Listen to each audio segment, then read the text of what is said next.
Lids off, quick rotation over to the counter. This is oregano, then some salsa criollo. It looks a little bit like pico de gallo. Hit it with a little bit of parsley, wrap up the handles so you don't burn your hands off, and that, my friends, is finished. I cannot wait to try this out. I'm gonna start with this one because I assume the tomato one might be slightly more delicious. Here's the thing, the chef says this is one of the softest types of provolone you can get and that it's been matured on a wood slab for 6 months. That's how I matured as well. It took longer than 6 months. God dang. Oh my Lord. Oh my Lord. Wow. You can taste the sweet caramelized onions, then a mixture of the moisture from the onions and the oil from the cheese coming together. The cheese is a wonderful combination of gooey in the center and then kind of hard and chewy on the rind here, the edge. That's that one. But what about this one right here? Of course, the same beautiful melted cheese. Let's try just the tomato, huh? Oh yes. It tastes like a very sweet roasted tomato sauce. And then I taste some garlic in there, olive oil. It tastes like a luxury version of SpaghettiOs. Am I allowed to say that? Thank God the chef doesn't know what I'm saying right now because he's behind me planting. No, he's filming right now. We got a little tomato, a lot of cheese, some garlic.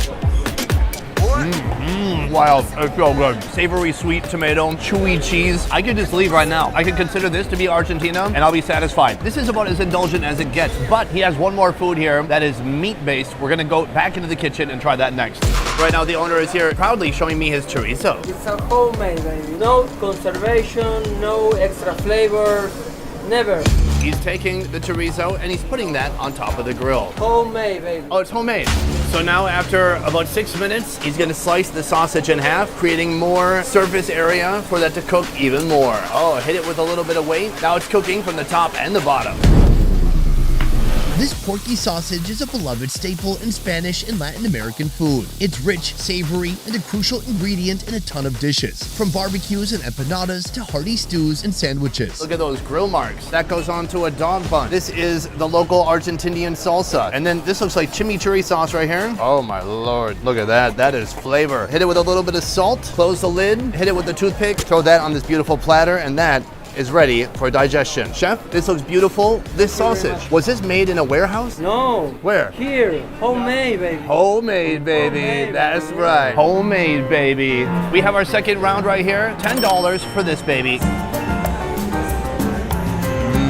Oh my God, so much flavor. Homemade, baby. You can feel the snap of the sausage skin, and inside it's just a juicy, porky explosion. That's unreal. The chimichurri makes it crazy, savory, salty. The salsa makes it a bit fresh. It's a wonderful combination. This is our first market location, but we have a lot more to see inside of this place.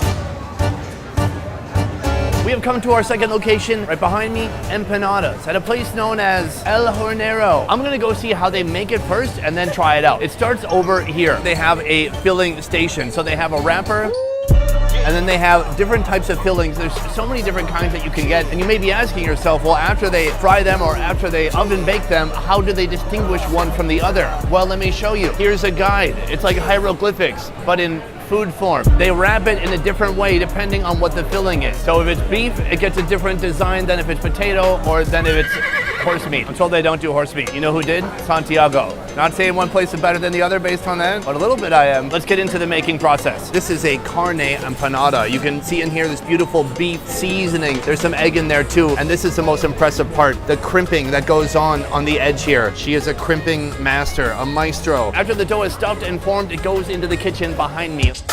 All right, here we are. Right here, this is the oven. Have you ever seen such an awesome, ancient-looking 100-year-old oven in your life? Oh, this tray is coming out. Oh man, this oven's just been opened up. Another tray coming out. I mean, look at these beauties. I wonder what's in there. Chicken. Oh, I've just been told. Chicken. I'm gonna jump out of the kitchen at this point. I'm gonna order a couple of these for myself and try it out. Now you can see from the shape, these are two distinct different shapes. We have this one, which you saw already. This is carne. And then we also have a surprise one with a weird body part. I'm gonna tell you that one soon. But first, the carne. It feels super hot. Like if you were in a riot, this would be a weapon. You just throw it at law authorities. I wouldn't do that. First of all, I like that it's baked. It's such a nice thin wrapper on the outside. I mean, this is an Argentinian dumpling, essentially. You can see all the beautiful carne on the inside. Delicious seasonings. It's rich, it's fatty. On the side, the owner brought me this very spicy salsa right here, or so I'm told. I should give it a sniff test. Oh, come on. I don't believe that you guys have spicy food here. No offense, but once you've eaten a whole bowl full of chilies in Thailand with Mark Wiens, I'm crying. I'm choking. the word spicy has a whole new meaning. Oh yeah, it's pretty spicy. It feels like it's warming me up from the inside. It's interesting because it's really fresh too. So it's almost cutting through that grease, but then adding another layer of intensity. So that is a classic. But right here we have something called mondongo. Let me tell you the translation for this. On the menu it says beef belly stew. I think they mean the actual stomach of the cow. Oh, that's definitely tripe. Wow. Confusing. I feel like it's on the bottom of the menu for a reason. It's potent, it's robust, it's intense, but it's not overly gamey, but man, it's got a lot of flavor. Also, it's strangely soft. The stomach, usually chewy, usually almost like calamari, has become kind of gummy, but I like it overall, especially if you load it with some picante salsa. The total for everything you see here, about $6. Not crazy expensive, not crazy cheap. It's somewhere in the middle zone because we are in a big market, but it's a little bit of a touristy place. If we were, on the outskirts of town, we went to a favela, probably would get a discount. All right, folks, we have come to our third and final location, at least in this market. Behind me, a restaurant called Milan Guerilla. They've got something really interesting that they're serving up. You see, when it comes to European food influences here in Argentina, they are especially influenced by the Germans and the Italians. Here, they're serving something that looks a lot like a Wiener Schnitzel. And the best part, it's made out of something called nalga. I'm told that translates to pounded ass cheek. Let's try it out. The food. Right now I'm in the kitchen with Manuel. Yes. Nice to meet you. That is the schnitzel. This has already been smashed and breaded and seasoned. From here, he's gonna put it into the oil and that baby's gonna fry. When you order this dish, there are so many different toppings that you can get on it. Today I've gone with the huevos. 1 huevos, 2 huevos. Now we're checking on that schnitzel. Oh, it's starting to float to the top. From here, he's got hand-cut potatoes that are gonna be twice fried. A lot happening over here. The eggs go from the skillet right here to the broiler. I've never seen eggs cooked this way. Our plate is right here. He hits it with a little bit of lettuce. He's going back to check on the schnitzel. He's gonna deliver that to the platter. Nice. From here, 2 sunny side eggs go on top of that pounded beef ass cheek. Next, French fries. All right, he hits it with a flag and a tomato, and that is complete. I love it. He's got a little flag pin here. He's got Germany. I think I saw North Korea somewhere. So far, Argentina, confusing place. People speak Spanish, the buildings look French, and the food looks German. What's happening here? Well seasoned, super peppery, slightly chewy, a little crispy on the outside. Certainly a heavy food. From here, I want to bite into it with some of this egg. Let's go for it. Overall, good, pleasing to the taste buds, but it's a bit dry, and I wish it was covered in some kind of a sauce, some kind of food lubrication to wash it all down. Now, the eggs make it feel well suited to breakfast, even though it's 3 p.m. Not fully satisfied, I'm going for round 2. Here, they also serve a schnitzel on a bun with cheese and bacon, but the schnitzel that caught my eye is This one, come take a look at this. This is also the pounded ass cheek, but it's the Napolitano edition with even more exciting toppings. There's tomato sauce, there's mozzarella, there's tomato, there's oregano, all those delicious Pizza Hut flavors. Now this is what I was talking about. You needed something wet. Well, that's what was missing the entire time. A load of melted cheese, tomato, even the oregano's bringing some flavor. It's a nice base. Instead of a pizza crust, we have smashed up beef ass. This is retribution. This is much better than what I just had. This is the way to go if you come here. Okay, now we are leaving this market because I'm sad that this Wiener Schnitzel is not a wiener. So I'm going to somewhere where I can find wieners. And I'm not talking about the red light district. All right, folks, we have left the market and this is why. Big Dog. This is where they're serving, well, hot dogs. There's something about South America. These people, they are so passionate about hot dogs. I'm kind of shocked by it, actually. In Santiago, they had hot dogs covered in avocado, mayonnaise. Some even had sauerkraut on top. So now we are in Buenos Aires, and we're gonna experience their version of the hot dog. What do they put on top? We're gonna go inside and find out. So I'm looking at the menu here. Pretty much every version of the dog seems to be named after a country. We're in Argentina. Let's get to Argentina, which has provoleta and salsa criolla.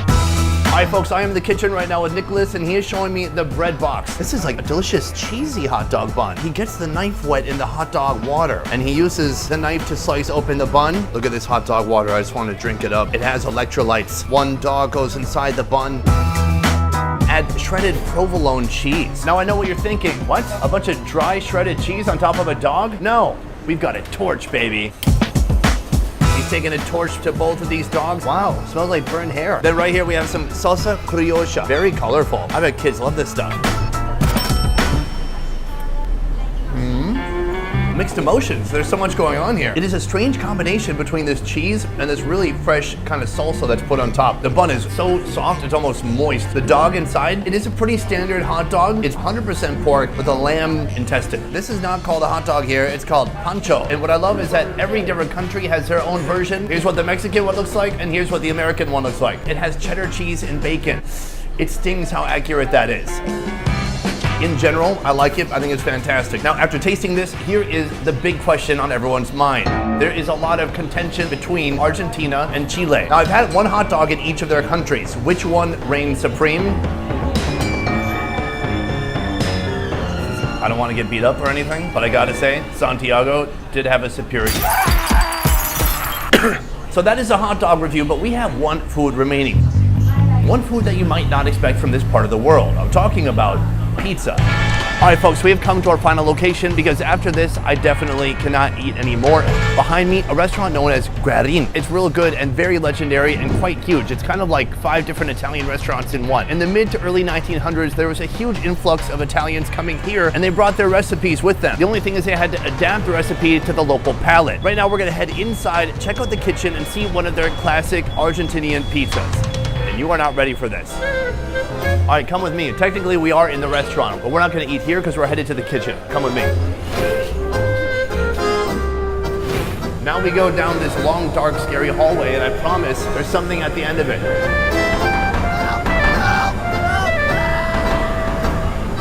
Here we are. Right through this window, you can see the dough making, and there is a giant fire oven inside. Let's go check it out.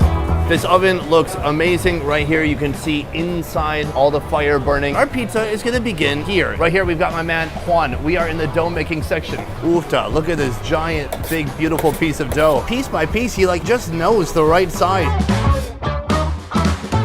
And then those end up here. Step 1, violently smash the dough with your fingertips. Right here we have our pre-oiled cast iron pans being filled with the dough, and man, this guy knows how to flippy flop his floop. Oh my God, guys, we have a whole, basically a barrel of mozzarella cheese. Get loads and, oh my God, several pounds of mozzarella cheese. And put that on top of the pizza. This is dangerous. Then we get some jamon. My mouth says yes, but my heart says no. Hit that with a little bit of pepper. And then he's got another piece of dough right here. Guess where that's going? On top. We are gonna hide the shameful amount of cheese that is in this pizza. Smart. Oh my, what's happening? All of that's being topped with onion. Everything that's happening in this moment is unexpected, uncalled for as well. Guys, I've just been through a whirlwind of pizza making. That was really intense. Boom. He tosses it way back, and we will see you later. Right now, he's adjusting the temperature inside the oven. He's taking out a load of the charcoal, discarding that on the side. And then right here, this is our pizza. Oh, he flipped it. What? Downstairs in the comments, let me know, please. Is there anything Italian about what's happening right now? Oh, he chucks that back in the oven, and we wait more. He's taking it out one more time, going to the cutting station over here. Boom, give it a flip, steaming hot. I've never seen a pizza like this. He's giving it a chop. Boom, they put it here, and it is ready to be taken to the table. All right, folks, I told you this was the last meal of the day. Do you understand why? I'm gonna work my way up to the pizza, but first, this, something that's not pizza.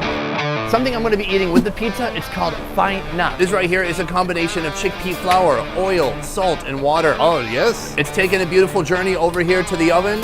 Wow, he's getting it really deep in there. After cooking, the final product looks like this. It's gonna get sliced up piece by piece. Oh, it looks like he's cutting out shingles for a roof or something. Now, typically, you're supposed to eat this on top of the pizza. We'll do that later, but I wanna see what this tastes like. Spongy, soft, warm. It tastes like almost nothing. I'm not sure why people combine these. Maybe I'll understand why soon. From here, there's nothing to do but to actually try it. Oh my, a legendary cheese pull right there. Oh my God. That is heavy. It's pure melted cheese. The crust, I like it. It's very thin, almost a little biscuity. There's something sour in here. I think it's a ham. This is wild. They've taken pizza and they've reinterpreted it, and then they misunderstood it, and then they reinterpreted it again, and then they made it backwards and then forwards again, and then you got this right here. Question, do I like it? Yes. So from here, we're gonna add this. Now, this is a very traditional step to eating pizza here. They add that to the top, and then they take a bite. It's doesn't give it any more flavor. It gives it some structure and some stability, like the US dollar. This pizza costs a little bit over $12, and this is, I mean, not even worth counting. Very affordable. At the end of the day, it's very classico, it's very Argentino. I enjoy trying it, and would I try it again? Absolutely. From here,